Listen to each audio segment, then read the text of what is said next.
बिस्मिल्लाहिर्रहमानिर्रहीम। आज हम पढ़ेंगे सीलिया and flagella. Cilia and flagella आपने देखे तो होंगे। पैरामीशियम, यूग्लिना, इनकी डायग्राम्स आपने बनाई ही होंगी कभी। पैरामीशियम के अंदर ये जो इतने सारे हेयर लाइक स्ट्रक्चर नजर आ रहे हैं, ये होते हैं सीलिया। और यूग्लिना के अंदर ये जो लंबा सारा ड्रॉ करते हैं स्ट्रक्चर, इसको कहते हैं फ्लैजेला। वैसे ये एक है तो इसको कहेंगे फ्लैजिलम। फ्लैजिलम सिंगुलर होता है, फ्लैजिला उसका प्लूरल होता है। सीलियम सिंगुलर होता है, सीलिया उसका प्लूरल होता है। Cilia and flagella are cylinder extension of plasma membrane in eukaryotic cell. Cylinder मतलब थिन। सीलिया और फ्लैजिला थिन स्ट्रक्चर्स होते हैं, प्लाज्मा मेम्ब्रेन की एक्सटेंशन होते हैं, यानी प्लाज्मा मेम्ब्रेन में से निकले होते हैं।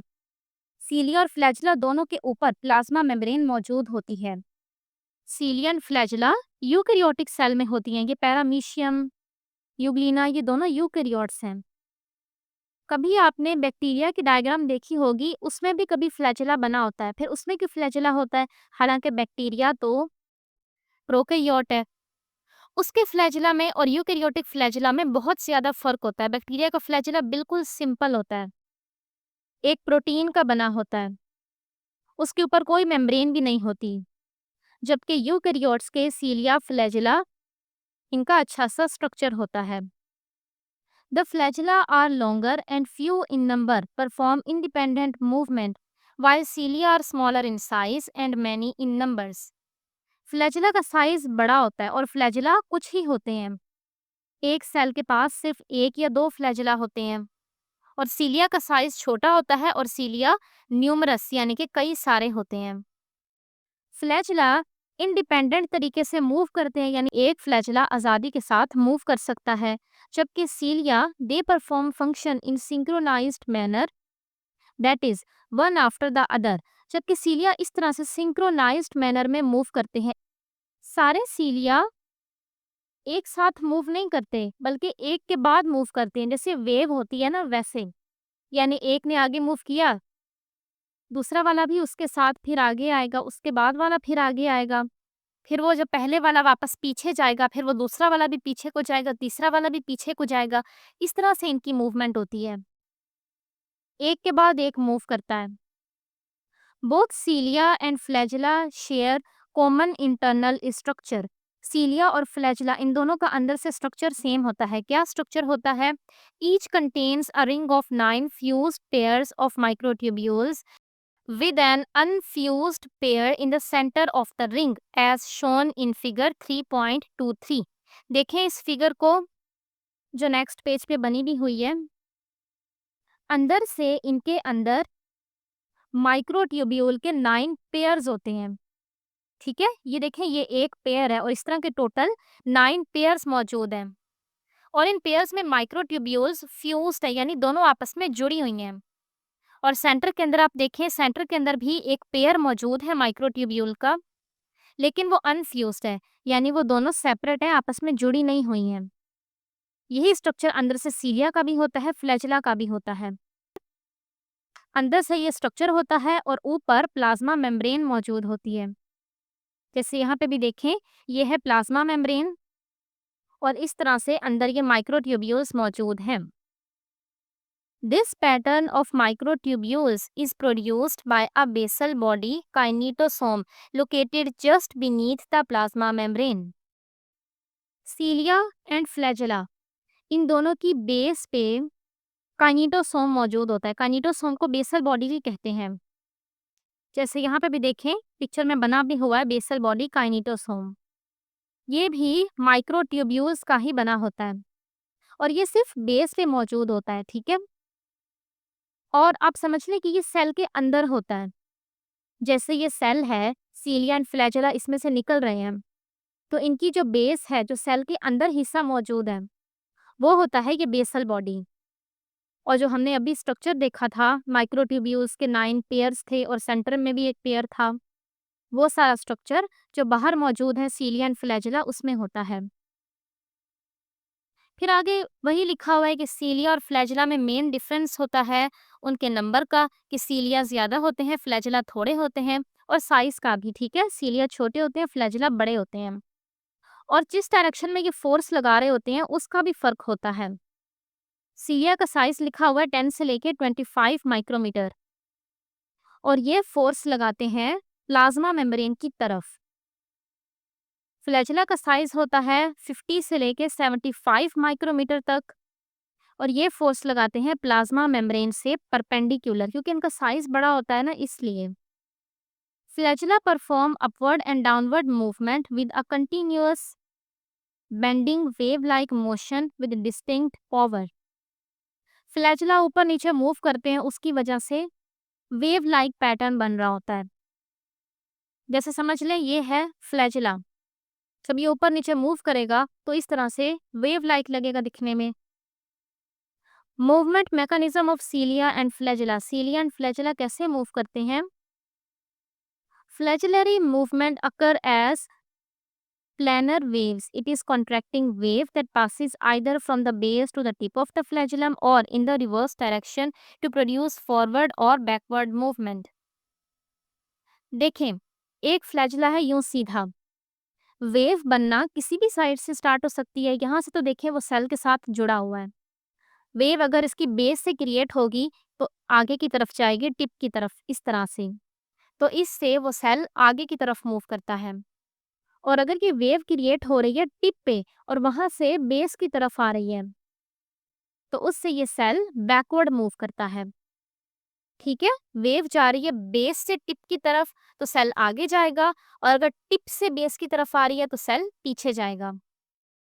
फिर लिखा हुआ है कि सीलिया एंड फ्लैजिला बेंड कैसे करते हैं, कि मुड़ते कैसे हैं। It is because of the tiny protein arms. These arms project out from each pair of microtubules in outer ring. देखिए इस पिक्चर में यहाँ पे एक वर्ड लिखा हुआ है डाइनिन आर्म्स।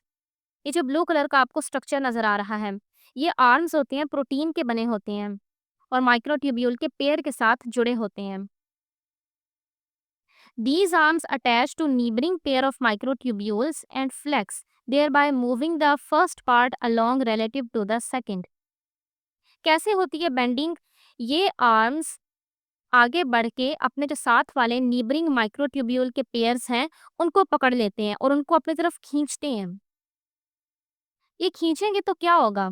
खींचने से वो पेयर अपनी जगह से हिल के इसकी तरफ तो नहीं आ जाएगा।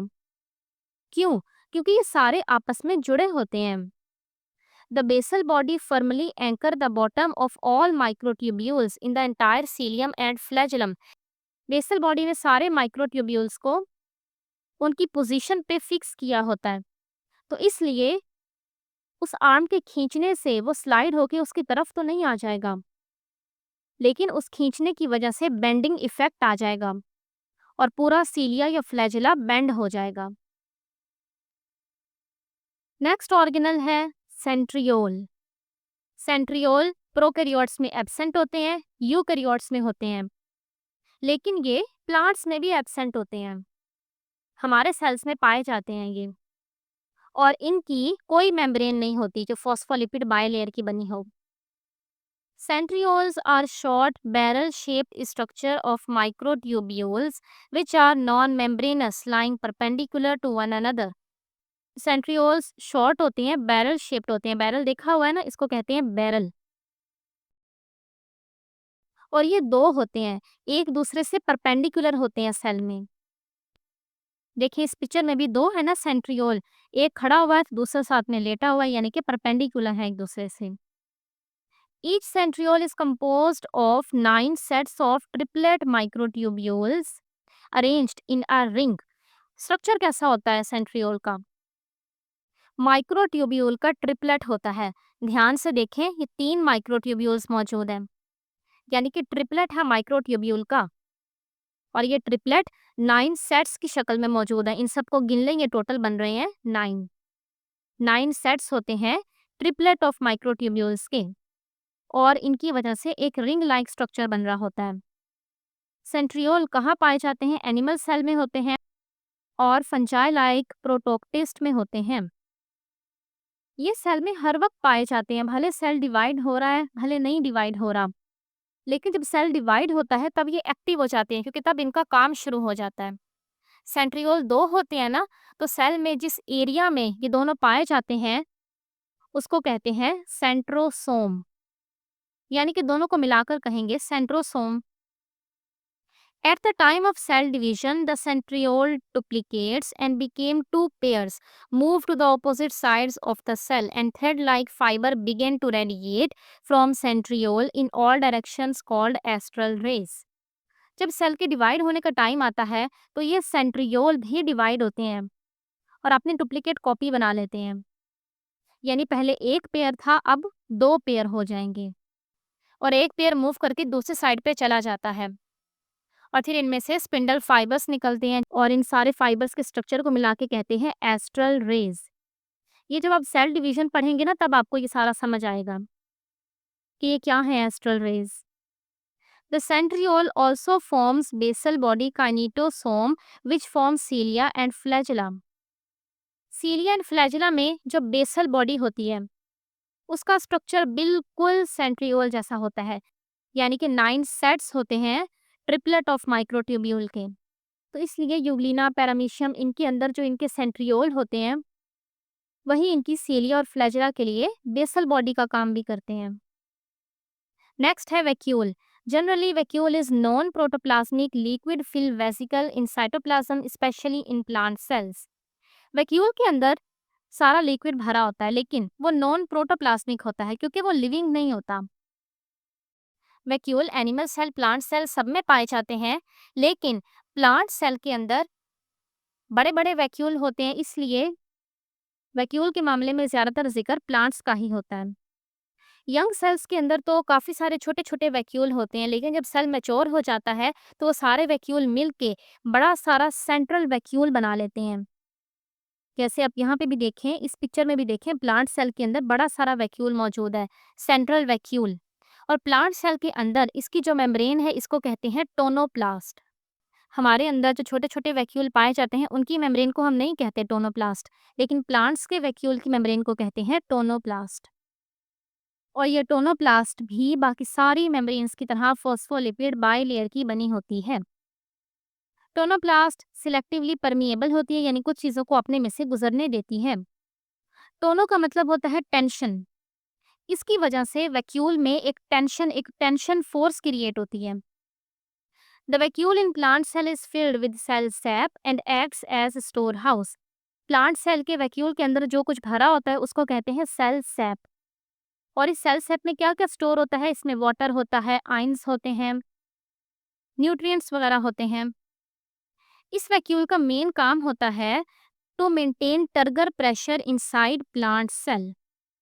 जब प्लांट के सेल में वाटर आता है तो वो वाटर इस वैक्यूल में एंटर हो जाता है और ये वैक्यूल फूल जाता है। इसकी वजह से सेल को भी मजबूती मिलती है, सपोर्ट मिलता है। तो जब सेल के अंदर पानी भरा हुआ होता है उसकी वजह से सेल में जो प्रेशर क्रिएट होता है उसको कहते हैं टर्गर प्रेशर।